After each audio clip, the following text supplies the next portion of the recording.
Hey guys, क्या हाल है? Welcome back to new video. तो भाई आपने अगर बीएससी, बीसीए या फिर इंजीनियरिंग के अलावा कोई भी स्ट्रीम से आपने ग्रेजुएशन कर रखी है और आप जो है आपका आईटी में सिलेक्शन हुआ है, ठीक है, तो ये वीडियो खासकर आपके लिए है। अगर आपने नहीं भी कर रखी है, कुछ अलग ब्रांच से हो, तो भी आप देख लो, कोई घाटा नहीं होने वाला, नॉलेज गेन होगी, ठीक है। तो सबसे पहले तो आपसे रिक्वेस्ट है कि भाई वीडियो को लाइक करो और चैनल पहली बार मुझे देखो, चैनल को सब्सक्राइब करो, नीचे जो लाल वाला बटन है उसको दबा दो, ठीक है।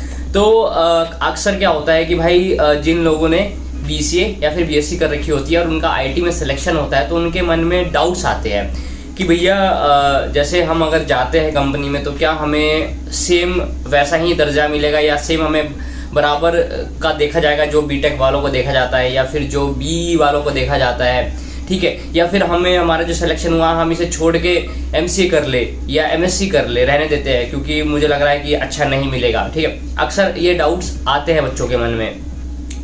तो आज बात करते हैं अभी, क्योंकि सबसे पहले मैंने जो है बीसीए कर रखी है और ऑलमोस्ट 4 इयर्स मेरे को हो चुका है आईटी में, तो मुझे इसका आइडिया है कि क्या होता है ना, अगर आप बीएससी या फिर बीसीए करके आईटी में एंट्री करते हो तो अगर मैं आज से कुछ टाइम पहले या कुछ साल पहले की बात करूं तो आईटी में बीसीए और बीएससी वाले बच्चों की हायरिंग थोड़ी कम होती थी। अगर आज के मुकाबले कंपेयर किया जाए तो हायरिंग कम होती है, लेकिन आज के टाइम पे जितनी भी सर्विस बेस्ड कंपनीज है, जैसे मैं बात करूँगा TCS, Infosys, Wipro, Cognizant, Accenture, Mindtree, जो भी है, ठीक है, तो ये आजकल क्या करती है कि कैंपस से बीसीए बीएससी के स्टूडेंट्स भी ये उठाती है, बल्क में हायरिंग करती है। क्यों? क्योंकि क्या होता है कि जो ये जितनी भी सर्विस बेस्ड कंपनीज होती है इनका सर्विस देना होता है, मतलब क्लाइंट्स को अपने, तो एक काम जो है सेट ऑफ पैटर्न्स होता है। अब हर किसी को डेवलपमेंट में तो डाला नहीं जाता, ऑब्वियस सी बात है, तो डेवलपमेंट के लिए फिर ये लोग जो है उठाते हैं बीटेक वालों के, या फिर कोई बच्चे होते हैं बीसीए में से भी डेवलपमेंट के प्रोजेक्ट में चले जाते हैं। लेकिन मोस्ट ऑफ क्या होता है कि मोस्टली जो बच्चे होते हैं जो बीसीए बीएससी करके जो आईटी में आते हैं, तो उनको टेक्निकल सपोर्ट का प्रोजेक्ट मिलता है, मतलब एक सर्टेन काम फिक्स है, आपको उसको कंटिन्यू करना है, मतलब कुछ महीनों में वो काम सीख जाओगे, 3 महीने 4 महीने 5 महीने में सीख जाओगे, ठीक है। तो जो क्या बोलते हैं अपना जो सैलरी है, अगर हम सैलरी की बात करें तो ऑब्वियस बात है कि सैलरी कम मिलती है, ठीक है, सैलरी आपको कम मिलेगी। मतलब जो अगर आप बीसीए आपने 3 साल की करी हुई है और एक बंदे ने बीटेक 4 साल की करी हुई है, तो बीसीए वालों की सैलरी ऑब्वियस ही बात है कि कम मिलेगी, ठीक है। और कम कितने मिलेगी तो एक आइडिया मैं आपको रफ आइडिया दे दूं तो जो बीसीए बीएससी की जो सैलरी होती है वो 2.2 से लेकर 2.6 एलपीए के बीच में होती है, और एक बीटेक की जो सैलरी होती है वो 3.6 से शुरुआत होती है, और बाकी आजकल एक्सेंचर वगैरह में 4 लाख भी मिल जाता है बीटेक वालों को, ठीक है। तो अब बात करते हैं डेजिग्नेशन की। तो डेजिग्नेशन भी ऑब्वियस बात है कि थोड़ा सा आपको कम मिलेगा क्योंकि आपने 3 साल की ग्रेजुएशन करके आए हो, तो डेजिग्नेशन का भी फर्क पड़ता है। बीटेक वालों की डेजिग्नेशन थोड़ी हाई होती है, बीसीए वालों की डेजिग्नेशन थोड़ी लो होती है। अब ये तो हो गई डेजिग्नेशन की बात, सैलरी की बात। अब प्रोजेक्ट में कोई भेदभाव तो नहीं होगा आपके साथ कि आपको देखा जा रहा है कि नहीं आप बीसीए हो आप बीटेक हो, ऐसा।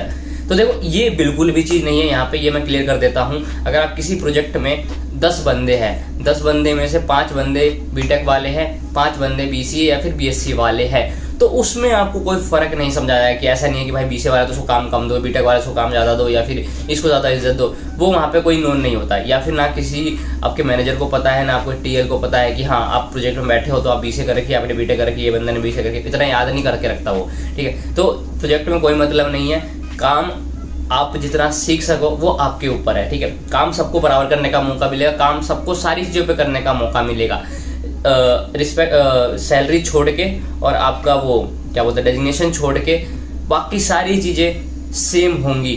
अब यहाँ पे एक सीन है कि जैसे 5 बंदे बीसीए के हैं, 5 बंदे बीटेक के हैं, अब आपने कितनी स्किल गेन करी, उसके बाद जब आप कंपनी स्विच करते हो तो ये भी हो सकता है कि जो बीटेक वाले की जो सैलरी है वो अभी 3.6 है, लेकिन जब उसने स्विच करा तो उसकी स्किल इतनी इसने डेवलप नहीं करी, तो उसको सैलरी कितनी मिल गई, 6 पे रुक गया वो, ठीक है, 6 या 7 पे रुक गया, 6 लाख 7 लाख पे रुक गया स्विच करने के बाद। अब बीसीए वाला वहीं पे बीसीए वाले बंदे ने क्या किया कि मेहनत करी, बहुत सारी मेहनत करी और इसने अपनी स्किल डेवलप कर ली और प्रो हो गया, मतलब जिस प्रोजेक्ट में काम कर रहा था उस टेक्नोलॉजी का वो प्रो हो गया। अब जब इस बंदे ने स्विच मारी 3 साल बाद या 2.5 साल बाद, तो इस बंदे की सैलरी 10 LP हो गई, सपोज कर लो, ठीक है। तो जब इसकी 10 LP हो गई तो 3 साल बाद फिर क्या फर्क रहा? कुछ भी नहीं। इनफैक्ट आपको बीटेक वाले से ज़्यादा सैलरी मिली, और ज़्यादा ही नहीं, बहुत ज़्यादा सैलरी मिल रही है। तो ये जो होता है सिर्फ स्टार्टिंग की दिक्कत होती है कि आपको लो सैलरी मिल रही है। एक बार जब आप कंपनी स्विच करने जाओगे तो वो आपकी कैपेबिलिटी है कि आप कितना हाइक ले सकते हो, या फिर आपकी कितनी नॉलेज है, आप कितना कंपनी से ले सकते हो सैलरी, ठीक है। तो इस चीज़ को मन से निकाल दो कि हमारे साथ कुछ हमने BCA नॉन इंजीनियरिंग बैकग्राउंड से, तो हमारे साथ कुछ वहाँ अलग होने वाला है, कुछ अलग नहीं होने वाला है, ठीक है, सब बढ़िया है। अब कई बच्चे पूछ रहे थे कि भैया छोड़ के हम MCA कर लेगा। देखो MCA करना या MSc करना, मास्टर्स करना, वो मेरे कहने से आप नहीं करोगे कि मैं आपको बोल दूं भैया तुम MCA कर लो, MCA कर, नहीं। वो आपको अंदर से होना चाहिए। अंदर से होने का मतलब है कि अगर आपको जेन्युइनली मन है कि नहीं यार मेरे को पढ़ाई करनी है, आगे मेरे को पढ़ना है, ठीक है, बस ये नहीं कि for the sake of masters की मेरे को मास्टर्स करना है, नाम होना है मास्टर्स, तो मास्टर्स कर लूँ, तो ऐसा नहीं होता। मास्टर्स भी कोई आसान नहीं है कि आपने आज फॉर्म भर दिया कल आपको डिग्री मिली। उसके लिए आपको 2-3 साल देना ही पड़ेगा ना मास्टर्स के लिए। और आपको अगर जॉब मिल रही है, आपको जॉब करने का मन है तो आप जॉब कर लो, मास्टर्स क्यों करना, है ना। लेकिन अगर जेन्युइनली आपका मन है मास्टर्स करके, बस मास्टर्स करके आपका एक बेनिफिट ये होगा कि आप, मैं कह सकता हूँ, प्रोडक्ट बेस्ड कंपनीज के लिए एलिजिबल हो जाओगे। मतलब जो भी product based Amazon, Microsoft, Flipkart, ये सारी जो कंपनीज है इनके लिए एलिजिबल हो जाओगे। जब आपने ये कर रखे होते हैं BCA और BSc, तो बहुत ना के बराबर चांसेस होते हैं कि आप इन कंपनीज के लिए ट्राई कर सको, ठीक है। मेरा भी प्रोफाइल मैंने भी कई बार अप्लाई किया है माइक्रोसॉफ्ट वगैरह में, मेरा प्रोफाइल रिजेक्ट हुआ है जस्ट एजुकेशन के बेसिस पे। तो ये आपका एक बेनिफिट रहेगा अगर आप जॉब छोड़ के MCA की तरफ जाते हो तो। इसके अलावा अगर आप प्रोजेक्ट में आते हो, आपने कुछ भी कर रखा हो, मैटर नहीं करेगा, ठीक है, अपने दिमाग में इस चीज़ को डाल लो। तो इसके अलावा अगर कुछ भी आपका डाउट है, कुछ भी लगता है कि भाई ये पॉइंट मेरे से मिस हो गया, बताना चाहिए था भैया को, तो नीचे कमेंट बॉक्स है, कमेंट करो, मैं वहाँ पे आपको रिप्लाई करूँगा। या फिर आप मुझे इंस्टाग्राम पे फॉलो कर सकते हो, वहाँ पे आप मुझे DM कर सकते हो, वहाँ पे आपको रिप्लाई करूँगा। लिंक्डइन पे आ जाओ, लिंक्डइन पे आपको रिप्लाई करूँगा। सारी की सारी जो डिस्क्रिप्शन में आपको लिंक मिल जाएगी। तो बस भाई इस वीडियो में इतना ही। यहाँ तक देख लिया तो चैनल को सब्सक्राइब कर देना और वीडियो को लाइक कर देना। मिलते हैं अगली वीडियो में कुछ और बढ़िया इन्फॉर्मेशन के साथ, तब तक के लिए बाय बाय।